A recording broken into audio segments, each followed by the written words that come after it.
Prenez du plaisir, littéralement, sur ce match. Faites-vous plaisir, faites-nous plaisir aussi.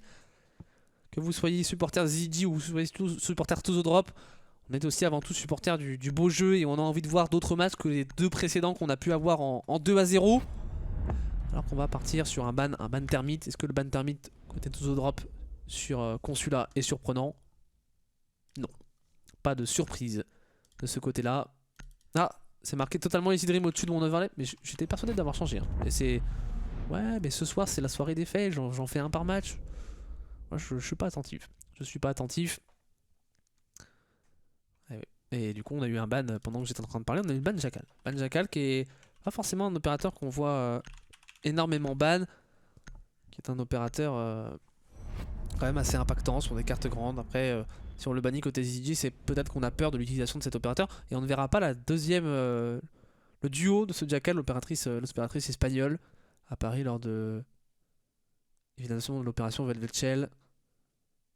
On verra donc pas la Mira. Et qu'est-ce qu'on va pouvoir bannir pour les two drop? Peut-être le Maestro ou le Echo. Généralement c'est l'un des deux. Et non, la Valkyrie, c'est vrai que j'avais oublié que les two drop aiment bien la bannir la Valkyrie sur Consulat, autant pour moi. Valkyrie qu'on aime bien ban sur Consulat, qu'on aime beaucoup jouer aussi. Qu'on aime beaucoup jouer sur Bank pour White Shark, mais qu'on n'hésite pas à aller bannir sur une carte comme Consulat où elle est évidemment très impactante. Donc c'est des bans extrêmement classiques, ma mémoire m'a fait un petit peu défaut, mais ce sont des bans très classiques pour les Tozo Drop, assez... bon, rien de surprenant non plus côté CCG.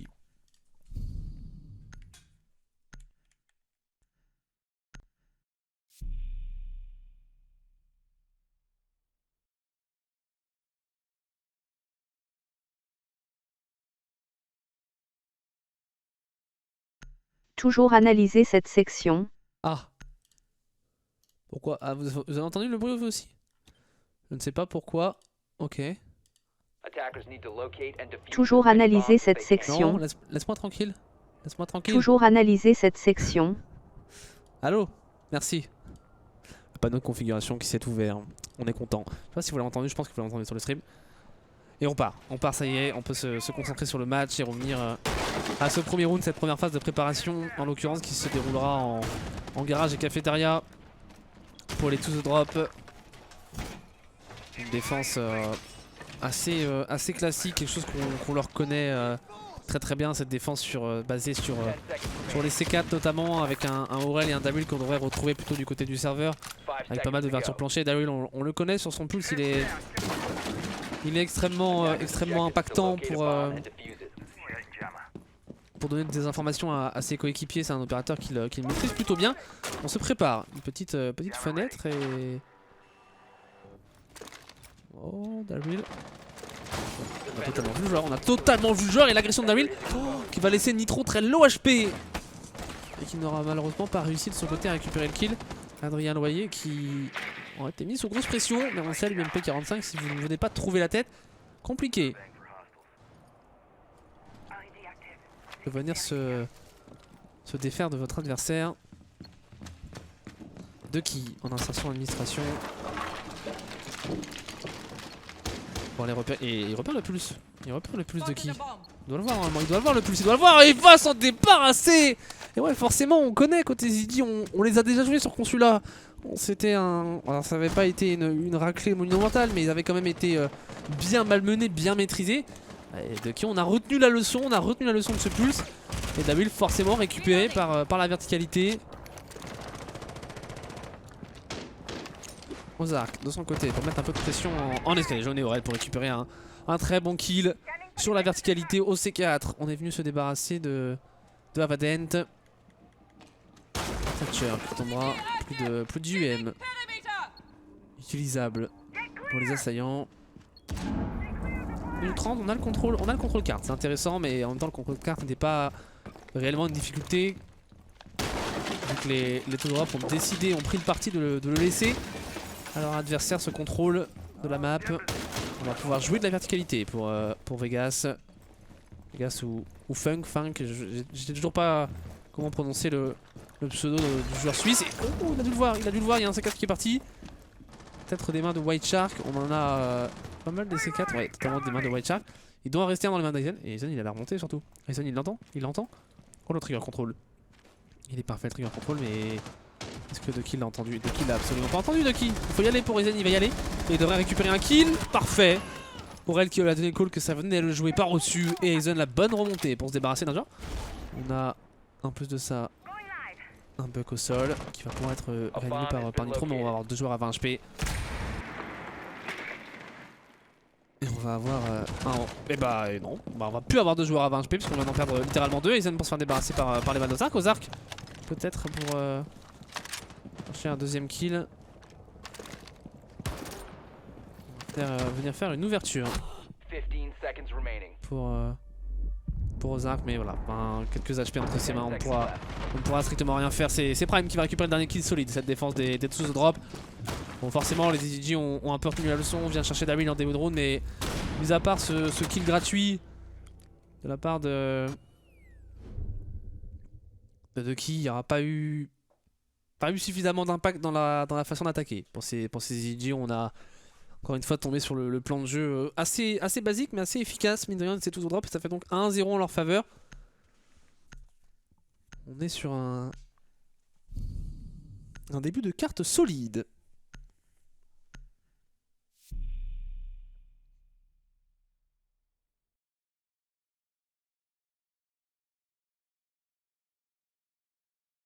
Un début de carte solide, il va falloir être solide sur cette défense en salle de presse et lobby. Le main pour les Europe, un peu à l'image de ce que nous ont fait les Fierce Esports du premier match de la soirée.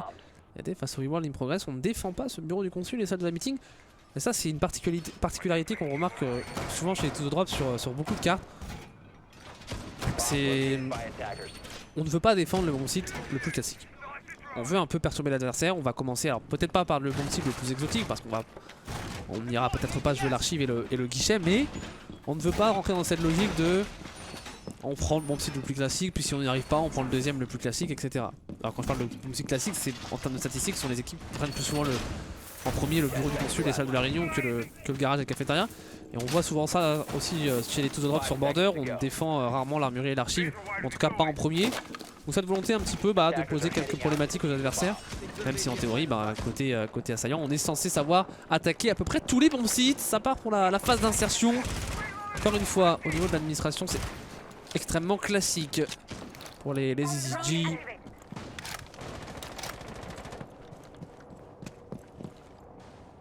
Nitro pour se débarrasser d'une première caméra par défaut. Une caméra en collimation, et surtout intéressant le rappel qu'il va prendre pour essayer de se débarrasser de joueurs qui se feraient des potentielles rotations par cet escalier, alors que Ducky de son côté s'est débarrassé d'un Daryl peut-être un petit peu trop agressif. Non, pas au Daryl. La rotation en visa. La rotation en visa qui était parfaitement tenue. Vegas qui s'insère en administration, et Vegas qui s'insère sur la tête d'Aizen. Situation de 5v3 en la faveur des EZG là, qui commence très fort le round. A contrario du précédent où on a eu certes un très bon kill de Ducky, derrière ça avait été un petit peu peut-être trop passif de leur côté. Là on a une très belle insertion, on se débarrasse surtout du smoke. Le smoke en meeting, on le sait, c'est toujours très fort, très dur à déloger. En l'occurrence Aurel a repris la position. Alors est-ce que Aizen était vraiment si en meeting? Ouais, Aurel qui est vu, oui c'était Aizen pardon. Aurel qui je vais y arriver. Aizen qui est venu se donner à cette porte tout simplement en prenant une décale, peut-être un petit peu trop d'agressivité pour le jeune Elwan. J'ai l'impression qu'il va s'intensifier sur la position de Aurel. Du rappel tête à l'envers pour Nitro. Il monte ce balcon et il y a un bon C4 qui a été envoyé, mais on avait lâché la position pour Nitro qui s'est reculé. On va envoyer une munition d'infiltration et la pression s'intensifie clairement sur Aurel qui a plus de shield devant lui. Et Aurel il va falloir être extrêmement solide à décale. Et il arrivera à se débarrasser de Nitro. Aurel. La situation de KV3, regardez toute la pression qu'il y a. Et forcément Ozark qui récupère le revenge sur Aurel, qui n'aura pas pu créer l'exploit de prendre 2 kills pour cette action. Minute restante, on est en 4v2. On a quand même l'avantage numérique, mais attention parce que l'avantage du temps il est plutôt côté Tsuzo Drop. Surtout si White Shark arrive à prendre un kill sur ce top, on pourrait avoir une situation compliquée. Ozark qui se redirige vers l'entrée en main pour réaliser une plante. Après la plante, honnêtement, on peut la faire assez facilement. On a Ducky qui est venu se donner dans la ligne. Ducky qui est venu se donner dans la ligne littéralement de Prime. Et Prime pour se débarrasser d'Ozark, mais tout ce qui vient de mettre, ce que Prime vient de mettre. Et attention, Vegas au top, bien joué à droite. Il le voit là, il le voit plus, puisque White Shark s'était parfaitement accroupi derrière le bureau pour débarrasser Vegas. Et White Shark au contact. Il va un peu loucher sur Avadent. Il a passé derrière lui. Oh, il n'a pas compris que Avadent était passé derrière lui. Là, il l'a compris, Avadent qui va se débarrasser de White Shark. Il reste plus que 10 secondes, il va falloir jouer le duel. Un Prime qui peut se repositionner en toilette avec seulement 1 HP. Ça va être trop compliqué là pour Avadent. Oh non, on a drop, on n'a pas compris que le Maestro s'était caché dans ses toilettes.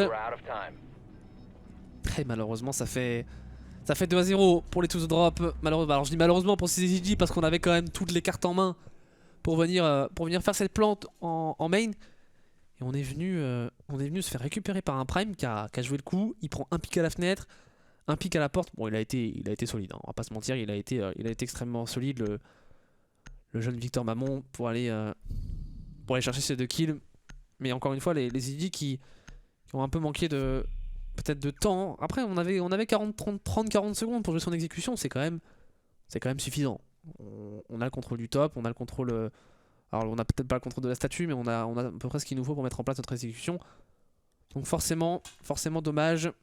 Et là, côté ZD, ça va être un peu dur dans les têtes. On les avait vus sombrer lors d'un match de qualifier aussi. On a eu l'occasion de caster. Il me semble que c'était sur les phases de. C'était sur les phases d'attaque aussi, vous avez eu beaucoup de difficultés. Et sur les phases de défense, ils avaient réussi à un peu mieux s'en sortir. Maintenant de leur côté, il faudrait à minima mettre 2 attaques pour à peu près être dans de bonnes conditions pour aborder les phases de défense.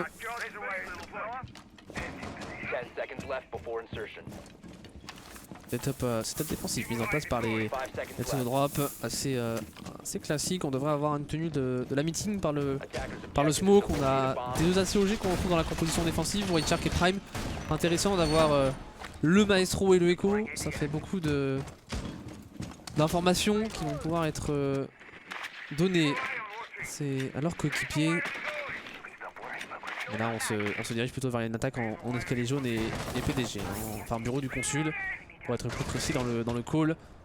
On va voir comment on négocie cette attaque là où les Ziggy nous avaient plutôt habitué à une attaque en administration depuis le début de ce match sur les 2 premières phases d'attaque. On a Ducky encore déjà en bureau du consul. On va prendre quelques informations. Informations qu'on prend aussi pour Vegas. Et surtout l'information qu'on va prendre c'est que cet escalier jaune n'est pas défendu. Il n'est pas défendu cet escalier jaune par les taux d'Europe, c'est assez étonnant. Une des places fortes de consulat, on le sait. Est-ce qu'on s'attend réellement à une attaque en escalier jaune et en bureau du consul? Je pense qu'on devrait le comprendre. On devrait commencer un petit peu à le comprendre. Au vu du nombre de drones qu'on a sur le bomb site B et de l'absence de pression au meeting et en administration, on a dû le comprendre. Que ça se dirigeait du côté ouest de la carte. Attention, au retour de. Oh, attention, au retour de David. On a dû voir, on l'a vu pour Vegas. Il va se débarrasser d'une première clé. Oh, le pré-fire de David. David qui reprend la décale, mais Vegas aura été plus solide sur le duel. Prendre l'entry frag. Et ouais, il va se débarrasser de 2 kills de son côté. Et Aurel pour aller chercher la tête de Nitro. Il est beaucoup trop chaud, Aurel. Comment on peut perdre 2 joueurs pour les ZG? Ils font tellement mal. Ces 2 kills, on n'a pas infligé le moindre dégât à Aurel. Ouais, ça fait mal hein, quand il n'y a pas de revenge sur Rainbow Six. Aurel qui est venu récupérer 2 kills bien trop faciles. Du côté d'Ozark, on va faire quelques ouvertures pour donner des lignes de visu. Et là, le contact. Oh, Aizen! Oh, Aizen! On va infliger de lourds dégâts à Ozark Laibana. Oh, Aizen. Ah, il joue bien le coup, mais. Oh, il l'a vu et on l'a vu aussi en face. Et là, un seul tic de grenade à gaz pourrait faire très mal. Hein. Un seul tic de grenade à gaz pourrait faire très mal. Alors que Vegas va se débarrasser White Shark. On a mis au sol Aizen. Peut-être un peu trop de go bandit pour Aizen qui va être complètement blanc. Est-ce qu'on pourra récupérer le kill du côté d'Ozark? Bon, si tu te débarrasses de Vegas, on est maintenant en situation de 2v2 avec un joueur au sol. On ne pourra pas réanimer. Et clairement, il faut abandonner cette idée là pour Prime et Aurel. Aurel par en dessous. On peut pas le finir. Ah. On sent la déception. On sent la déception d'Ozark qui ne peut pas finir son adversaire. Et qui reste bien dans le coin et Aurel qui va se débarrasser de Davadent. On est en situation de 1v3, trop compliqué pour les ZG à 12 secondes de la fin. On arrivera à récupérer Aurel dans le dos, il est quand même à 1v1. Encore une fois face à Prime. Et Prime qui va prendre l'Evil Eye. c'est qui est quand même prime. Ouais, on va pas prendre de kill sur cette fin de manche. Ça se terminera au temps entre les deux équipes. Ça a été un round particulier. Les EZG ont rapidement pris des rappels, rapidement mis de la pression sur ce bureau du consul.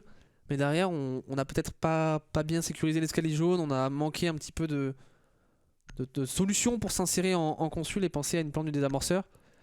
Et derrière, ça fait encore une nouvelle manche qui tourne dans la faveur des To The Drop qui, de leur côté, bah, on a un Aurel qui en roaming fait 2 kills. On a un bon certain Daryl qui tombe rapidement, mais là, on prend des pics faciles sans aucune pression. On n'hésite pas à les décaler.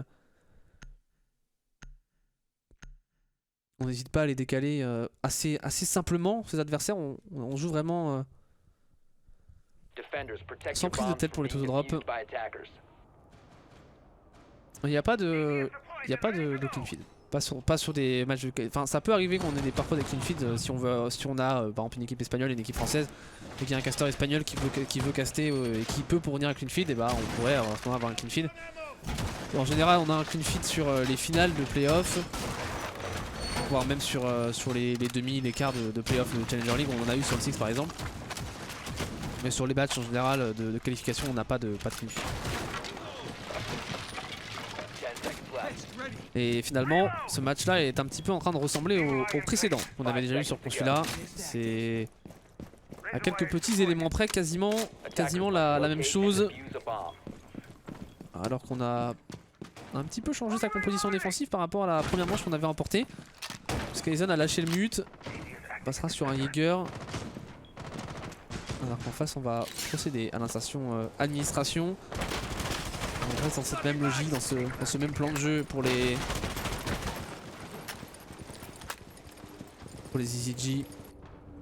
Ozark de son côté. Oh, Ozark pour aller récupérer un joueur en escalier jaune. Oh, on n'aura pas ajusté sur la tête d'Aizen. Malheureusement. Pour les EZG. On prend contrôle de cette administration. On va faire quelques ouvertures, quelques plancher classique pour venir prendre des rotations. On a ouvert la trappe en administration évidemment. On continue de prendre de l'information. Là, ce qui est important pour les EG, c'est de pas perdre trop de temps, parce que la carte elle est laissée clairement à leurs mains. Alors évidemment c'est facile de le dire pour nous, parce que bah voilà, nous on se met sur cette vue, on voit que l'étage est clear, on voit que le rez-de-chaussée est clear. Maintenant eux ils sont obligés de confirmer cette information, on ne veut pas faire d'erreur. Ça arrive parfois qu'on a des joueurs qui se cachent, ou même simplement des joueurs qui vont aller roamer, alors que d'habitude c'est pas quelque chose qu'on fait. Donc évidemment il faut pas commettre d'erreur, c'est des basiques qu'on est obligé de respecter. Arctoki continue de prendre des informations avec le spectre de l'IQ. Daryl doit faire attention forcément, parce qu'en face on a une IQ, on l'a vu au premier round, il a pris un travers monstrueux depuis l'administration. On repère un joueur Avaden qui est allongé et qui pourrait se prendre des balles par en dessous. Il pourrait clairement se prendre des balles, et il a pris quelques balles d'ailleurs Avadent, qui a compris que ça lui venait par en dessous. On continue de travailler la verticalité pour les idiots. On n'arrive pas pour l'instant à déloger ces joueurs. Ozark pour aller faire quelques ouvertures, et là ça va être intéressant parce qu'on va faire danser un peu les défenseurs. Et ça va être intéressant, mais il y a surtout une griffe qui part de la part de White Shark. Voilà, la griffe elle est gratuite, ça veut dire pas d'ouverture pour Ozark, ou simplement une seule ouverture. Alors que White Shark sur la verticalité, il n'arrivera pas à ajuster sur la position d'Avadent. On est maintenant avec un Aizen au duel sur Vegas. Il va réussir à se débarrasser du bug. On est en situation de quasiment 3v5 puisqu'Avadent a été relevé, mais Daryl se débarrassera de Nitro. White Shark sur Ozark. On est maintenant en situation de 2v5 à 35 secondes de la fin de ce manche. Avadent pour se faire tomber. White Shark quand même a ramené la situation en 2v4. Avadent pour aller chercher un deuxième kill avec Kevin Robino, pour peut-être permettre aux EZG d'emporter leur première manche. Et deux qui arrivent dans le dos. Et non, les hommes qui se débarrassent d'Avadent. Il est repéré de qui par la caméra par défaut. On ne se doute pas du tout de la position d'un joueur à sa gauche. Et c'est Daryl qui prendra le dernier frag de cette quatrième manche. Les To The Drop qui encore une fois dominent leur adversaire. Parfaite décale pour conclure cette manche.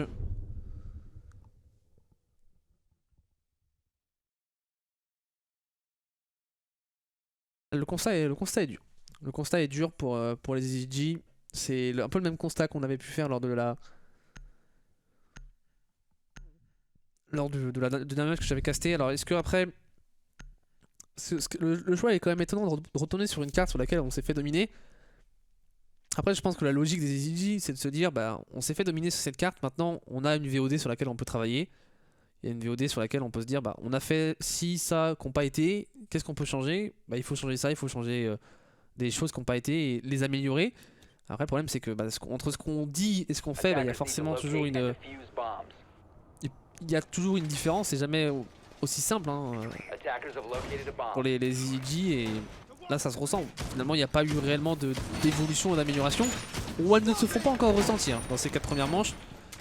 Même si on a eu un round qui aurait dû être remporté en défense du lobby et du piano. D'ailleurs, piano qu'on va et main qu'on va redéfendre pour les tous drops cette manche. On aurait dû l'emporter en 4v2. Mais mis à part cette manche, finalement, ça a été jusque-là une promenade de santé, entre guillemets, pour les tous drops, pour les défenseurs.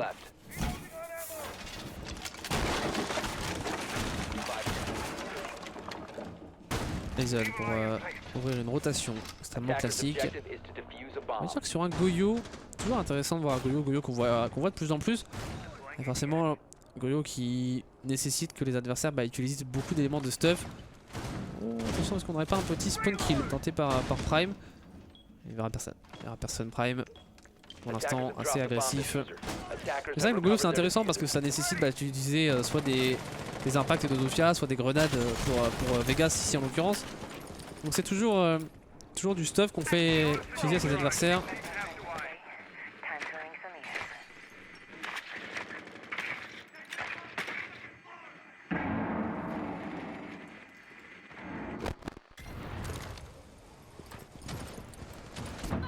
Et on va s'assurer un escalier jaune pour Doki.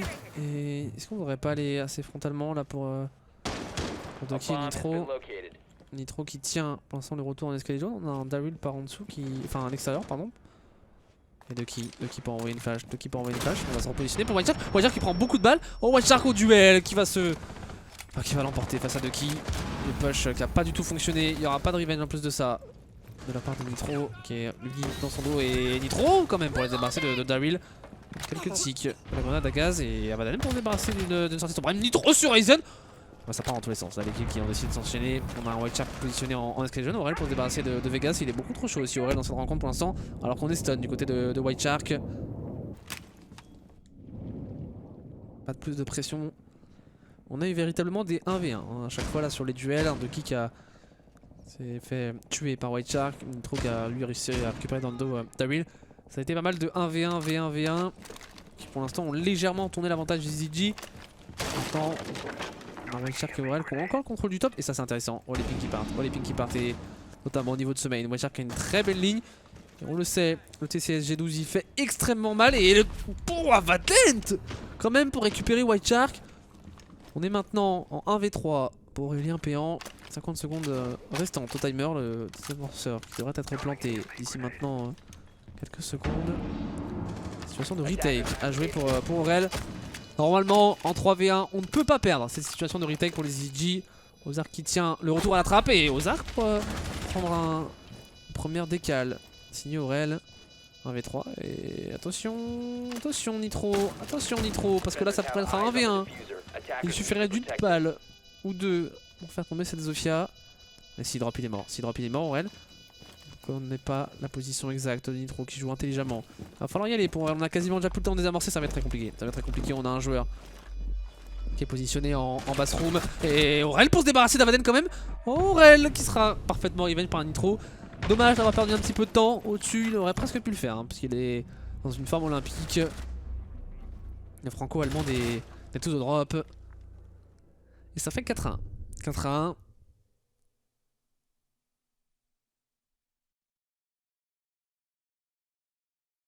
Ça veut dire que bon, on peut encore s'en sortir au changement de side. Et Fio qui nous dit que on a surtout banni leur map forte. Bon les tous au drop. Map forte des EZG. Donc visiblement, ce que nous dit Fio, c'est que de leur côté, on se sent probablement pour les EZG plus à l'aise sur Consula que sur d'autres cartes. Mais que les tous au drop, ce qui veut aussi dire pour les EZG qu'on a peut-être pas un grand panel de cartes qu'on maîtrise. En tout cas que la map maîtrisée, enfin la maîtrise de la map sur Consula, elle est clairement plus côté tous au drop au vu de ce qu'on voit. pour l'instant. Ce match, alors, on verra ce que ça donne sur les phases d'attaque parce que si on a un 4-2 au changement de side et qu'on a des EG qui sont solides sur leur défense, rien ne nous dit que la tendance va pas s'inverser. Derrière, il y a aussi la question mentale qui rentre en jeu. Si on commence à avoir des sous-drops qui se font remonter, on peut avoir certains joueurs qui tilt, etc. Et c'est toujours la même problématique en e-sport en général. Donc rien n'est terminé, mais c'est vrai que quand on voit un peu le même match deux fois, on se pose des questions de pourquoi on est tourné sur cette carte. Et peut-être que voilà, Fio vient nous apporter des éléments de réponse, que les EG n'ont pas réellement le choix à partir du moment où on leur enlève deux de leurs maps les plus fortes. Consulat, c'est peut-être la troisième carte qui arrive derrière. Donc ce qui veut peut-être aussi dire que côté EG, on a quelques maps à travailler. Peut-être quelques maps où on pourrait être plus à l'aise que sur une Consulat. En tout cas, on va voir cette dernière phase de défense pour les tout drops, dernière phase d'attaque pour les EG. Ancienne équipe qui était présente dans le Challenger League saison 10 évidemment, restée par justement Fio et Swish, avec on avait terminé en 5ème position. C'est l'équipe à avoir battu BDS. L'équipe à ne pas avoir perdu face à BDS aussi évidemment. Bon, un match qui avait été particulier où on retrouve évidemment Ducky, Nitro et Avadent, puisque Ozark et Vegas ont rejoint un petit peu plus tard la line-up qui maintenant est en place depuis quelques semaines. Line-up voilà, un petit peu en difficulté, qui n'a pas réussi à aller au bout de cette Six Friends Challenger, qui est un petit peu en difficulté sur ses qualifiers, mais équipe qui a quand même du potentiel.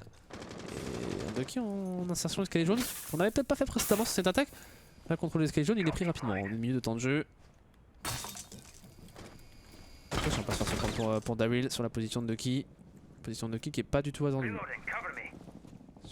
sur ce top escalier jaune. Qu'est-ce qu'on fait pour les idiots? On a le contrôle de la verticalité et on a surtout un Aurel qui revient par en dessous. Et un Aurel qui sera sanctionné par le bon contrôle de Nitro et Daryl pour se débarrasser d'Avadent. On a une situation de 4v4. Ducky pour le double kill sur Daryl et Aizen. Il fait mal, il fait très mal, c'est des cas de Ducky, mais le bon revenge de la part de Prime pour amener la situation maintenant en 2v3. Il reste les deux ACOG, les deux joueurs bomb site, White Shark et Prime. Débarrasser d'un wire. White Shark pour limiter le bruit. Et qu'est-ce qu'on fait? En 3v2, on a le contrôle d'escalier jaune.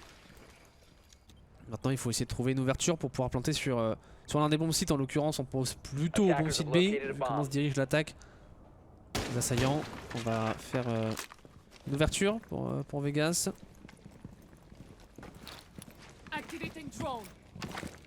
Qu'est-ce qu'on tente? On va aller reprendre du rappel au bureau du consul. Pas perdre trop de temps parce qu'en face on a des yokai drones entre les mains de White Shark et la Prime au duel face à Nitro Prime. Oh, il voit la tête, il n'aura pas manqué grand chose. La Prime pour se débarrasser de cette Zofia. Le duel va être important entre Nitro et Prime. On a du rappel intéressant. Il est intéressant ce rappel de Vegas, mais Prime qui aura quand même réussi à se débarrasser de Nitro. Il ne reste plus que White Shark maintenant en situation de 1v2. À 20 secondes de la fin, il peut clairement le faire et il va réussir à mettre Ozark au sol. C'est maintenant Vegas qui est en rappel et qui est obligé de rentrer. Et ça, il l'a compris. White Shark qui va entendre le bruit du rappel et le pré-fire qui est parfait de la part du requin blanc pour permettre au tout drop de mettre cette 6ème manche et donc de mener 5-1. Et c'est déjà la 2ème manche d'attaque côté ZG où on est en supériorité numérique et la 2ème manche d'attaque où on n'arrive pas à planter ses amorceurs. C'est clairement dommage. C'est clairement dommage parce que perdre ce genre de round, ça fait trop mal. Ça fait clairement trop mal. C'est un 4v2 et là encore un 4v2 qu'on perd. Encore un 4v2, c'est le 2ème qu'on perd. Pour les EG, c'est pas normal à ce niveau-là. S'ils veulent de leur côté s'imposer face à des garçons comme To The Drop qui font partie des meilleures équipes sub-top, peut-être même la meilleure équipe sub-top française si jamais ils venaient à battre les Exalti. Sur le papier, ce serait la qualification qu'on pourrait leur donner. Et là 4-1, enfin 5-1. Ça fait mal, surtout que franchement les EG ont quand même pas démérité, ils ont peut-être même montré un plus beau visage de ce qu'ils nous avaient montré par rapport à la dernière prestation qu'ils avaient pu réaliser face à ces mêmes To The Drop. Ils ont clairement du potentiel, mais ce genre de round, et en plus c'est typiquement ce genre de round quand vous perdez 2-4v2, mentalement on peut commencer à avoir des joueurs qui vont lâcher un petit peu, des joueurs qui vont s'énerver. Et c'est là où il faut rester focus, et c'est là où on va voir justement si ces EG sont capables de rester focus. On passe maintenant à la défense, c'est une toute autre histoire. Il va falloir être capable de résister aux assauts To The Drop qui nous ont eux plutôt habitués à attaquer côté administration. On va voir si on décide d'opter pour ce plan de jeu avec un Aurel sur le Capitao. Capitao n'étant pas pas banni, c'est un opérateur qui est très intéressant, très impactant. Assez étonnant d'ailleurs de ne pas l'avoir vu une seule fois pique par les ZG jusqu'à présent.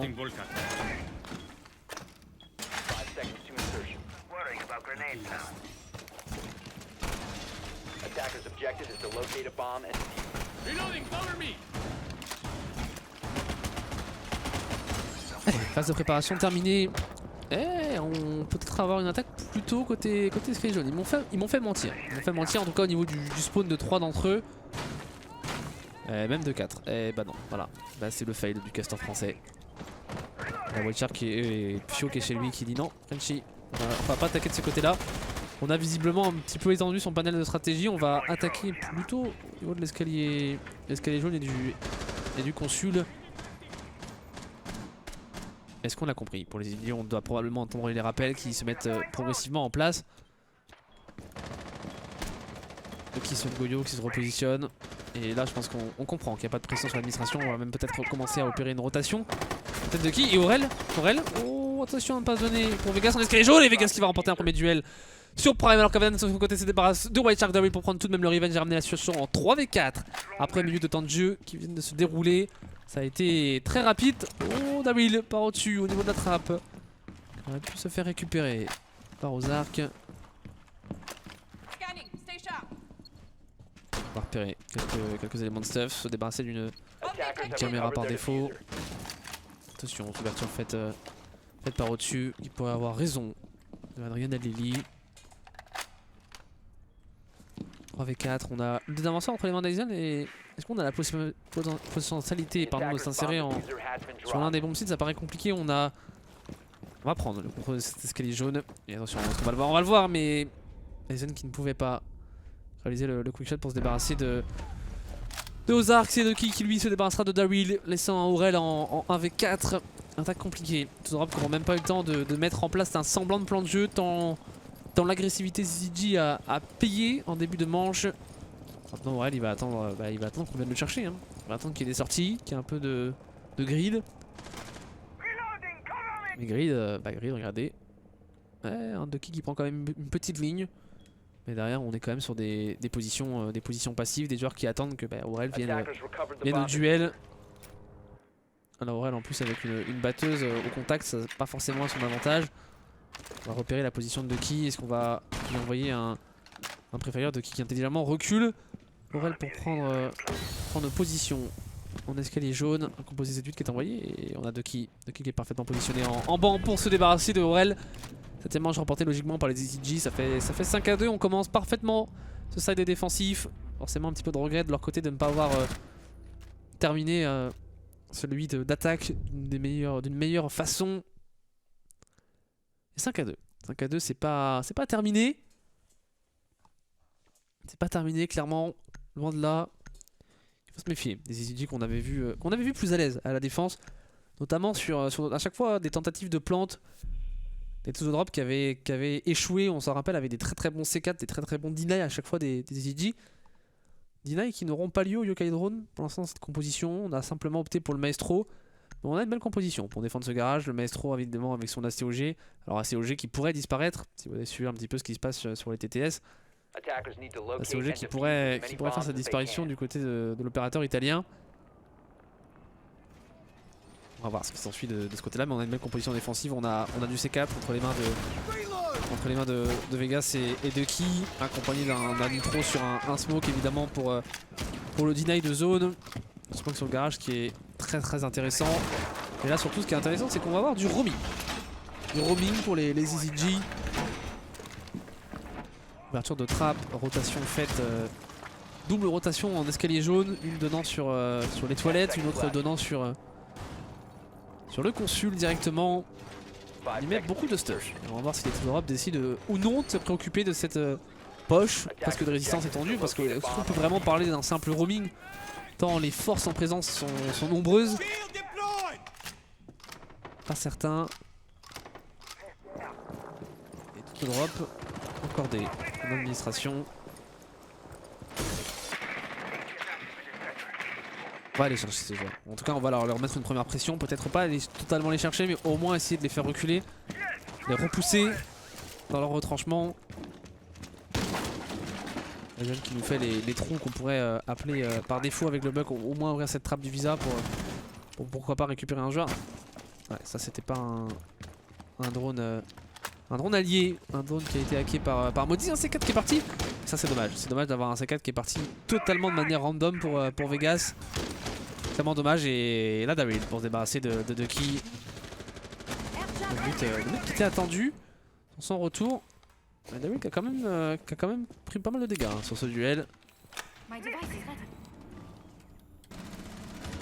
La pression s'intensifie hein, sur Vegas et Ozark. Vegas, il y a un joueur à droite, la position d'Aizen elle est intéressante, mais la très bonne grenade à gaz qui est envoyée. Et Aizen qui sera récupéré par le bon travers de la part de Vegas, alors que Prime dans le dos récupérera Ozark. Et ouais, le bon revenge de la part de Vegas. On a une situation 3v3 et Vegas il est chaud et il va être obligé de reculer, mais forcément intercepté par Daryl. Ça c'est parfait de la part des to the drop. On récupère les joueurs qui essayent de redescendre tant bien que mal sur le bomb site. Et on prend l'avantage. Et certes le on dit trop pour se débarrasser de Daryl. L'avantage qui aura été de courte durée. On a eu le très bon move d'Adrien Noyer. Et 2v2 à 1 minute 15, j'allais dire le roaming a été relativement... Ouais, peut-être pas peu efficace, mais en tout cas on avait fait perdre pas tant que ça temps. On avait quand même fait perdre 2 assaillants. Mais quand on est en roaming et qu'on se retrouve en 2v3 et qu'il reste 1 minute 30, c'est légèrement avantage aux attaquants. Alors là par contre Nitro il est en train de nous faire un move. On remonte avec son smoke. Alors c'est un peu qui tout double, parce que si ça passe et qu'il est absolument pas attendu, bah c'est un peu un move pas de génie, mais c'est un move intéressant. Mais derrière si Nitro il tombe, il laisse un Avaden seul sur bomb site en 1v2, alors qu'on avait potentiellement deux composés de 8 pour venir support son coéquipier, qui devrait être mis sous pression par les quelques ouvertures réalisées par White Shark. Ouvertures qui vont lui permettre de passer au niveau de cette breach. Et on prend des balles par au-dessus. Et là on a dû comprendre. On a dû comprendre pour White Shark forcément qu'il y avait un joueur au-dessus. Et est-ce que Watt qui va être récupéré par Avaden. Avaden pour aller chercher le double kill, puisque White Shark était en train de rentrer. Forcément, qui était plutôt sur une pente. Une pente ascendante. Chef à chef, on repart donc sur cette défense en lobby et salle de presse.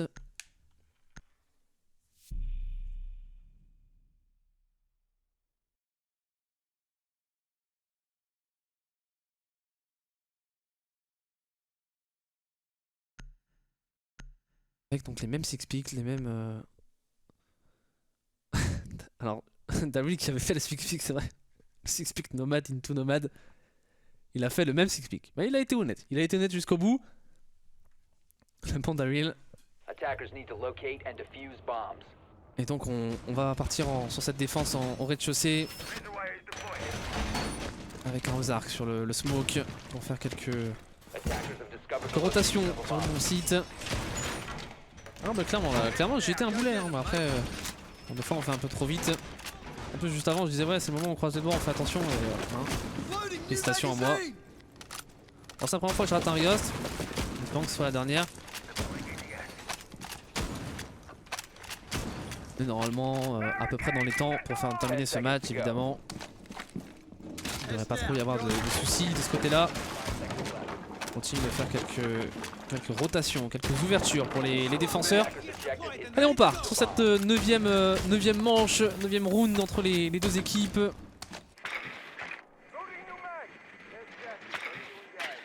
On va avoir tout au drop à l'insertion. Côté de l'administration, Aizen sur le buck. Aizen qui visiblement est passé sur le leading game. Il y a maintenant peut-être plusieurs... Oh attention, parce que là on est en train de parler, mais il y a surtout une belle agression de la part d'Avaden pour se débarrasser d'Aizen et prendre l'entry. Là il est beau, ce qui est de la part de Kevin Robineau. On se débarrasse d'un premier joueur. Il la tient bien sa position en administration. Mais on perd beaucoup de temps, Je parlais d'Aizen justement qui avait repris le lead de White Shark et qui apportait beaucoup. Là Aizen malheureusement il n'apportera pas grand chose dans ce round. Avaden qui est mis sous grosse pression. Et Abaden qui fait perdre du temps. Il fait perdre du temps mine de rien. Là il faudrait simplement un carreau de Capitao pour le faire tomber. Est-ce qu'il va avoir la bonne idée de le faire Aurel? Est-ce qu'il a l'information qu'on a mis Abaden très low HP? Abaden pour se débarrasser d'un deuxième joueur mais qui sera intelligemment revenge de la part d'Aurel. Vegas pour se débarrasser de White Shark comme de la situation maintenant 4v2. Et tout drop c'est en train de doucement mais sûrement de se faire remonter. Le timing de Daryl n'aura pas vu passer Nucky. Et il est repéré. Il est repéré. Nucky qui a exactement la position d'Adrian Alili.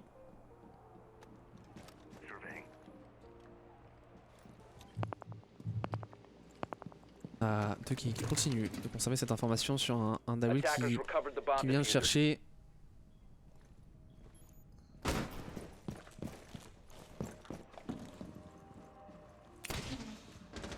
Qu'est-ce qu'on peut faire? Qu'est-ce qu'on peut faire à la minute restante pour les deux to the drop restants?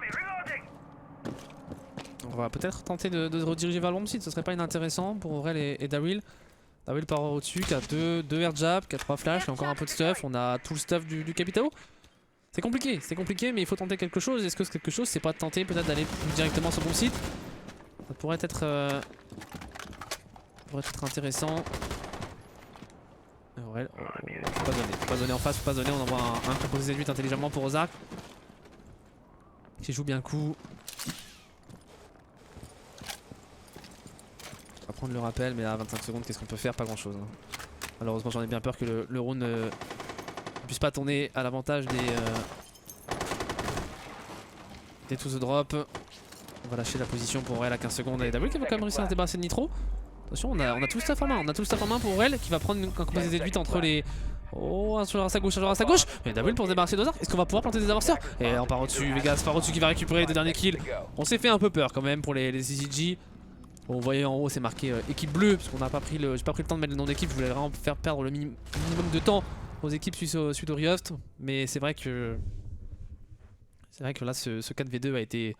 On s'est fait un peu peur sur la fin, mais globalement, le Vegas qui a le contrôle par au-dessus de la trappe, c'est évidemment ce qui le permet après de faire les 2 derniers kills de cette manche.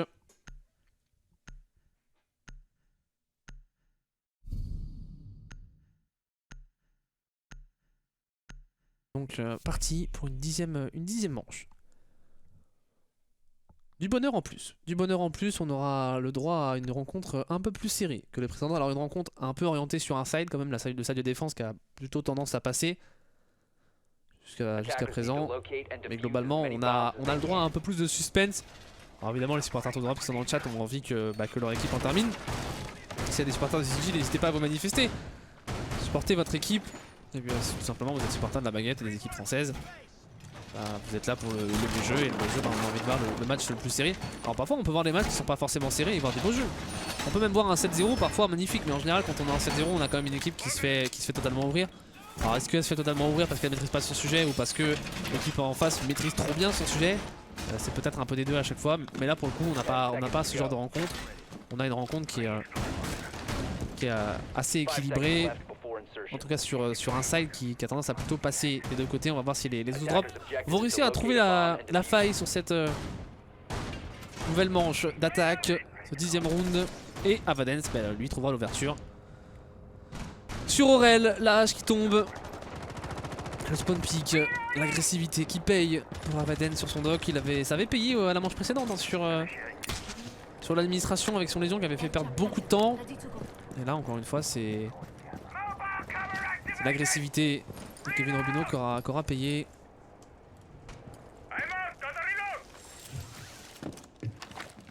Aizen qui est en administration pour aller repérer du potentiel stuff électronique. Et Aizen surtout qui s'insère rapidement. Alors on a perdu la hache. Est-ce que c'est vraiment l'opératrice la plus impactante dans cette composition? Pas certain. On a quand même encore du stuff entre les mains de Prime. Forcément, c'est pas non plus le kill le plus important. On a la IQ pour repérer tous les éléments de stuff. On a la nomade et la Imana qui sont extrêmement importantes sur cette attaque pour venir sécuriser les bacs pour la première opératrice et pour la deuxième pour venir faire quelques ouvertures sur le monde. Donc on peut encore largement le faire. Il va falloir peut-être trouver quand même une ouverture sur l'un des joueurs qui pourrait faire une erreur.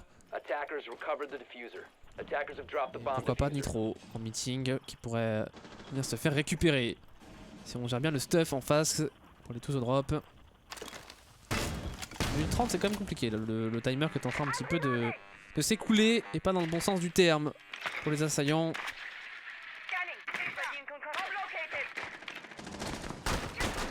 On va essayer de se débarrasser d'un jammer.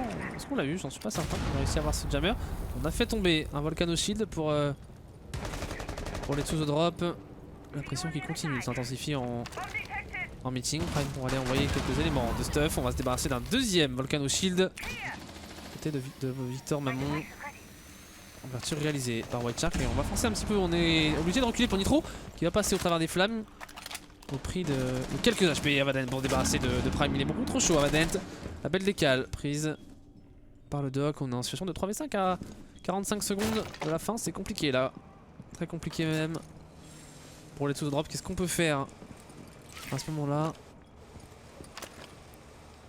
Pas grand-chose. Pas grand-chose si ce n'est aller chercher peut-être les kills. On a un joueur qui passe sur le site du côté des... On a Ducky qui est en train de remonter. Ducky qui... Attention Ducky, attention Ducky à pas se donner. Attention Ducky qui est à 1 HP littéralement. Avaden pour se débarrasser d'Aizen. Avaden il est beaucoup trop chaud. Et c'est maintenant un White Shark et Daryl condamné à un clutch qui paraît bien trop difficile à rentrer. On va tout de même tenter l'instation sur le site pour White Shark qui prend pas mal de dégâts au niveau du composé Z8. On va tenter la plante, mais la plante elle ne devrait pas passer. Allez, allez non. Le C4 de Ducky par en dessous qui réceptionne White Shark qui est aux arcs. Lui de son côté sur Daryl. Ça fait 5 partout. Vous voyez le tableau des scores qui est amputé forcément. Mais Avaden qui en 2 manches ça fait 5 kills. Dans 2 manches il nous a fait 5 kills qui est là en train d'emmener ses hommes, ses coéquipiers vers une potentielle victoire peut-être. Ce qui est sûr c'est qu'à l'issue de ce prochain round on aura une balle de match. La première qu'on attendait peut-être déjà depuis 2-3 manches pour les to drop. Là on l'aura, ce sera peut-être pour les EZG qui pour l'instant ont tout simplement pas perdu une seule de leur défense. Donc c'est pour ça que je l'avais quand même notifié pendant les phases d'attaque. Voilà, je disais les EZG c'est compliqué, ils ont du mal, etc. Mais attention parce qu'on est sur Consula qui est c'est pas la map la plus évidente à attaquer, surtout quand on a des setups qui sont bien en place comme ceux de to the drop. Et on l'a vu, pour l'instant les EZG sont sur leur phase de défense extrêmement solide. Attention que les assaillants ne se fassent pas complètement écrasés par leurs adversaires sur les 2 prochaines manches. Il va falloir être solide pour les to the drop.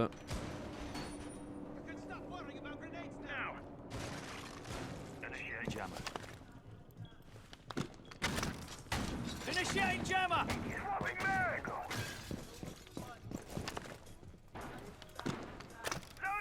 Deploying jammer. 10 seconds to insertion. 5 seconds to On prépare le setup défensif. Dent sur le Maestro.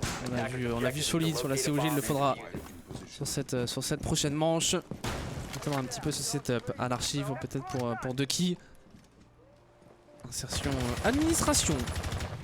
Pour les to the drop, on va aller clear la carte. Est-ce qu'on a du roaming une nouvelle fois proposé, ce qui implique peut-être un anti-roaming pour les to the drop? Assez logiquement. Alors parfois on a des équipes qui vont ignorer le roaming et essayer de tenir les rotations. C'est jamais évident, mais c'est un choix qu'on peut aussi faire. Je crois qu'il n'a pas été fait. Par contre, on a eu un changement d'opérateur. Nitro qui est passé sur le Jaeger. Et quand on connaît le talent de Nitro, on se dit que sur un opérateur tel qu'un Jaeger avec sa puissance de frappe, sa 400cc carabine qui fait 43 de dégâts d'ailleurs, on va peut-être nerf un petit peu.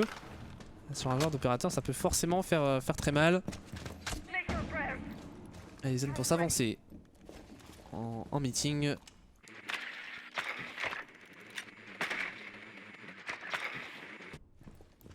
On voit les drones pour l'instant, on a pris le contrôle de cette administration, on attend les informations, on sécurise les retours, on sécurise les backs. Un White Shark qui lui est en main, peut-être pour couper quelques défenseurs qui pourraient présenter le bout de leur nez. Aurel en rappelle consul pour mettre de la pression aussi. On attend une sortie en escalier jaune, qui ne vient pas dans cette première minute 30 et le temps ils en font perdre, ils en font clairement perdre du temps là au to the drop. Maintenant l'objectif pour eux c'est de réussir peut-être à revenir sur le bon site sans mourir. En tout cas sans avoir un trop gros écart en termes d'opérateur et de qui va se débarrasser d'Aurel. Elle est parfaite. Ce premier kill, peut-être sur une sortie justement. On attendait depuis le début et Aizen On va envoyer quelques premiers pré-fire. Prime qui va avancer et Prime qui va être réceptionné par un Nitro extrêmement solide. Alors que Ducky va prendre le finish sur Prime tout simplement. La Zofia qui ne pourra pas se relever. Aizen qui continue d'avancer. Alors que Daryl sera suivi de 2 kills de son côté. Daryl pour un double kill sur Vegas avant de se faire revenge par un Nitro. Vigilant tout de même. Et maintenant on a l'avantage numérique. On est en 3v2 à la minute de la fin. Aizen en escalier jaune. Aizen qui n'a pas d'information. Là le manque d'information il est criant pour Aizen. On n'a aucun drone à envoyer. On est un petit peu obligé de fake check, on n'est pas certain que les défenseurs soient descendus ici. On a quand même un petit drone. Un petit drone, autant pour moi qu'on va pouvoir sortir, repérer la position de Nitro. Et non, Nitro qui aura réussi à déjà se repositionner. On a dû le comprendre pour Aizen que ce joueur était passé à côté. Oh, on a Nitro qui s'est repositionné. Nitro qui s'est repositionné intelligemment. Il va reprendre la décale peut-être sur Aizen. Allez, 20 secondes. Qu'est-ce qu'on peut faire 20 secondes? Mais en face de lui, Ozark qui se débarrassera de Aizen. Il ne reste plus que White Shark maintenant en situation de 1v3. À 12 secondes, GLHF pour White Shark, ça ne devrait pas passer. Et ça devrait surtout faire une balle de match en la faveur des Easy. On va tout de même se débarrasser du Nitro à 5 secondes. On va tenter de passer, mais c'est un Avadent solide qui récupérera le kill sur White Shark. 11e manche de défense remportée par les ECG qui s'offrent donc une balle de match. Ouais, rien que ça, une balle de match. Une balle de match au vu du début de la rencontre, au vu de ce qu'on avait eu comme match la dernière fois, c'était pas forcément attendu. Mais finalement, cette coupure n'aura pas été bénéfique aux Tous Drop qui sont en difficulté. Après, on a eu une attaque à rentrer. De leur côté, on a une attaque à rentrer pour essayer d'aller chercher cet overtime. Évidemment.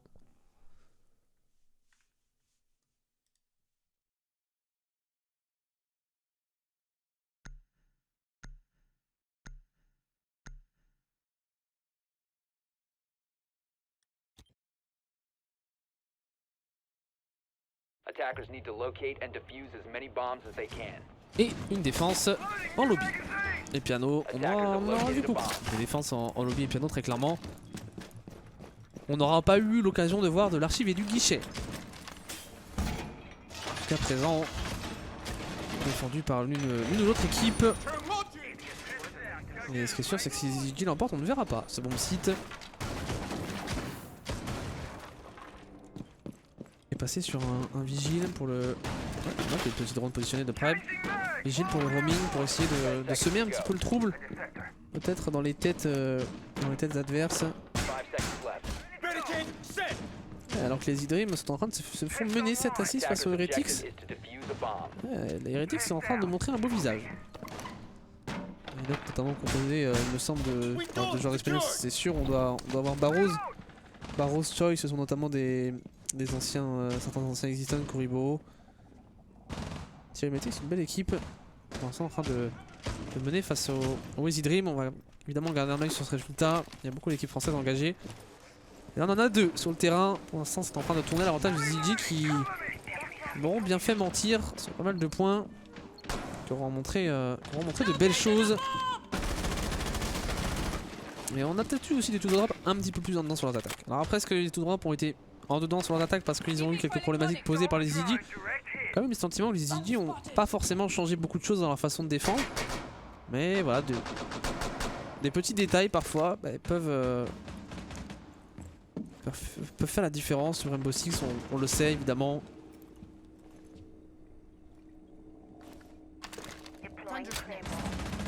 Prime pour envoyer des premiers éléments de stuff. Qui sont avalés pour l'instant par les trophy system positionnés par Vegas. Vegas en connector. On va avoir pas mal de pre-fire. Vegas qui se repositionne en meeting. Oh, attention, on va Aizen en rappel. Ce duel là il va être important. On envoie une première flash. Flash qui n'aura aucun effet sur Vegas. Oh les timings. Les timings de Vegas. Le rappel tête à l'envers et il est. D'accord. Vegas qui va récupérer le kill sur Aizen, mais on n'avait pas du tout l'information qu'il y avait un joueur en meeting qui a réussi à peut-être passer sur un timing. Et les airdrops qui ont malheureusement été positionnés totalement inutilement là pour Vegas. Pour Aizen, pardon. Au vu de la position de Vegas. Et ça fait une situation de 4v5 compliquée à négocier là pour les tous drop. On les sent en difficulté là clairement.